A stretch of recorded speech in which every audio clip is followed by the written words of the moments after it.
dan membantai keluarganya sendiri. Ayahnya, ibunya, adik perempuannya.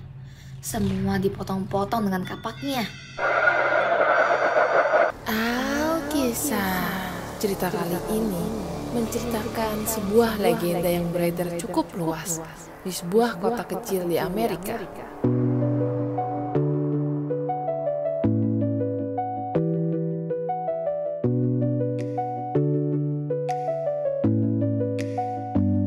Samantha mempunyai dua teman baik, Jane dan Amber. Ketika ayahnya mengajak untuk berlibur di villa, Samantha mengajak kedua temannya itu untuk ikut menginap. Ayahnya mempunyai sebuah villa di hutan, persis di samping sebuah danau yang indah. Kalian lihat danau itu?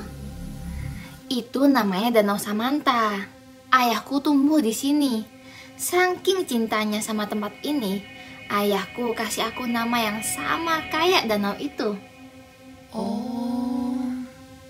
Kata Samantha memperkenalkan keindahan alam di villa itu. Malamnya, mereka bertiga mencari kegiatan seru selagi liburan.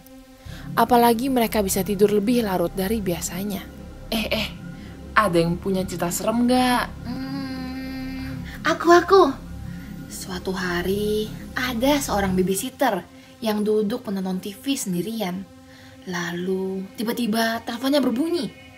Apakah kamu sudah cek anak-anak? Jane, itu mah semua orang udah tahu. Murahan ceritanya. Ada cerita yang lebih serem gak? Yang true story gitu. Aku ada. Di daerah sini, ada sebuah legenda yang katanya benar-benar terjadi. Sekitar 10 menit dari sini, ada sebuah pondok kecil. Kita lewatin tadi. Katanya, dulu ada seorang pria yang tinggal di sana sama keluarganya. Mereka cukup terkenal di sini. Soalnya mereka yang paling kaya. Punya tanah berhektar-hektar. Loh, kalau kaya raya kok tinggal di pondok kecil gitu? Amber merasa bingung. Yang tinggal di sana anaknya. Dia menikah dan bangun rumah itu sendiri di tanah keluarganya. Jadi dia punya seorang anak perempuan dan anak laki-laki. Nah, ceritanya mulai serem pas mereka punya anak laki-laki itu. Kenapa dia? Dia sakit. Bukan badannya, tapi mentalnya. Bukannya kayak orang idiot gitu ya. Cuman kayak orang agak ngeheng-ngeheng gitu. Marah-marah sendiri, tidurnya gak jelas, suka masuk ke hutan dan hilang di sana. Kayak gitu-gitu. Orang tuanya gak tahan lagi. Pas dia umur 9 tahun, akhirnya dimasukkan ke sekolah khusus di dalam hutan. Bukan rumah sakit jiwa loh. Itu kayak sekolah buat orang-orang spesial gitu. Terus? Awalnya orang tuanya masih suka jenguk, tapi lama-kelamaan udah gak lagi. Bahkan kayak dilupakan gitu dia. Orang tuanya merasa hidupnya normal lagi. Sampai kira-kira 8 tahun setelah itu. Jadi si anak laki-lakinya tuh kira-kira 16 atau 17 tahunan gitu. Dia kabur dari tempat itu. Staf di sana gak bisa nemuin dia. Jadi mereka kasih tahu ke keluarganya. Keluarganya baru ingat tentang anaknya lagi setelah sekian lama. Mereka khawatir tentang keselamatan anaknya itu. Mereka pikir anaknya itu udah mati di hutan berminggu-minggu. Tapi ternyata enggak.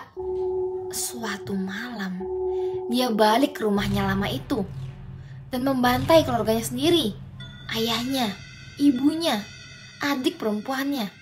Semua dipotong-potong dengan kapaknya. Ini cerita beneran. Katanya sih beneran terjadi di daerah sini. Terus, ketangkep gak dia? Sabar dong, belum selesai ceritanya. Jadi, dia menghilang ke dalam hutan dengan kapaknya yang penuh darah keluarganya. Polisi cari dia kemana-mana, tapi gak pernah ketemu. Sampai sekarang, semenjak itu, setiap tahun selalu ada yang hilang. Dan muncul boneka dari kulit jagung di tempat orang-orang yang hilang itu. Menurut legendanya, anak laki-laki itu masih berkeliaran di hutan sini. Legendanya tersebar di beberapa kota di sini. Mereka semua menggantung boneka dari kulit jagung di depan pintu mereka. Katanya, kalau anak laki-laki itu lihat bonekanya, dia gak bakal masuk dan pindah ke rumah yang gak ada bonekanya. Gak ada yang tahu benar atau enggak. Tapi semua rumah di sini pasti ada bonekanya itu di depan pintu mereka. Ih, serem banget.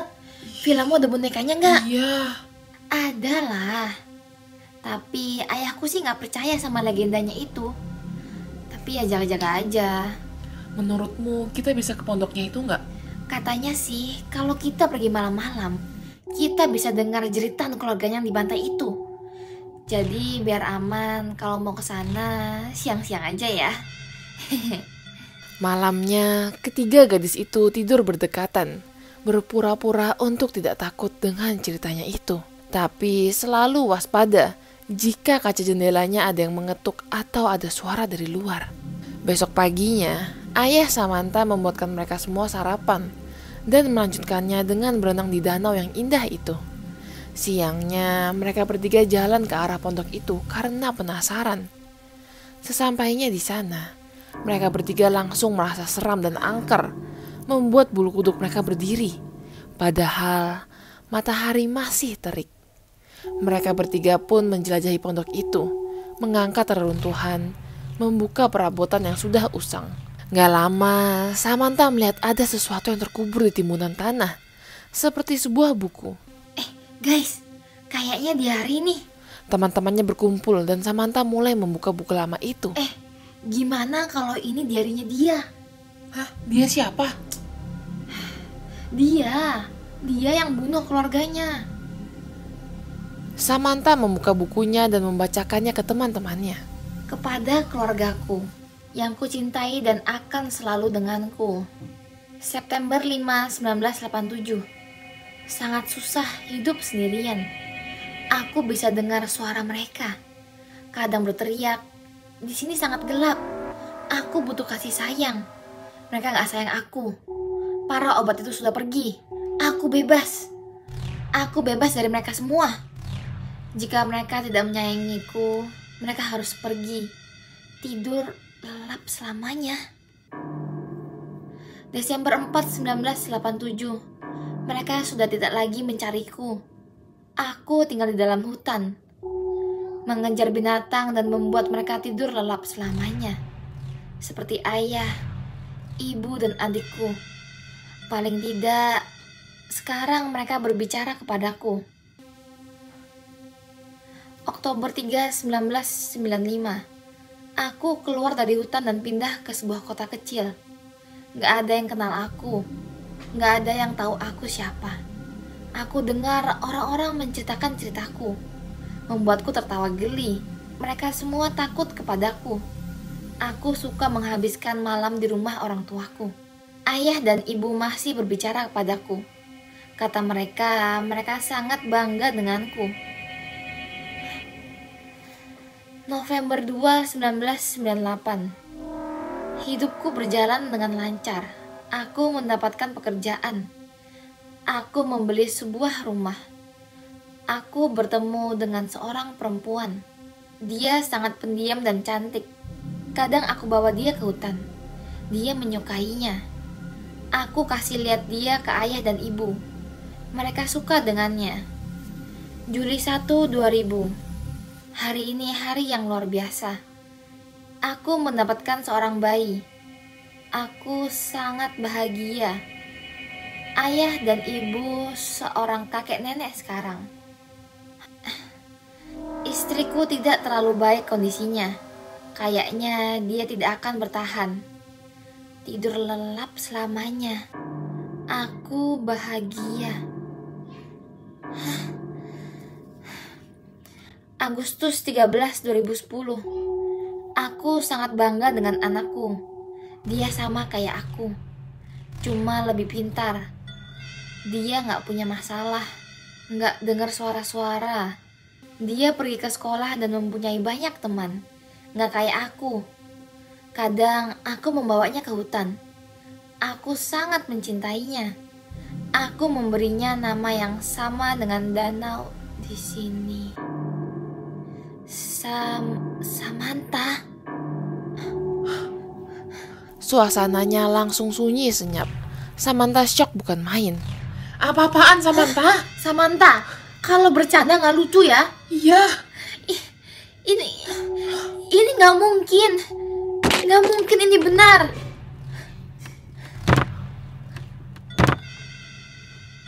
Mereka bertiga menoleh ke belakang dan melihat ayah Samantha. Ekspresi wajahnya agak aneh, seperti sedang menahan rasa sedih dan sakitnya. Kamu gak seharusnya menemukan itu. Sekarang, semuanya harus tidur lelap agar kita bisa selamanya bersama.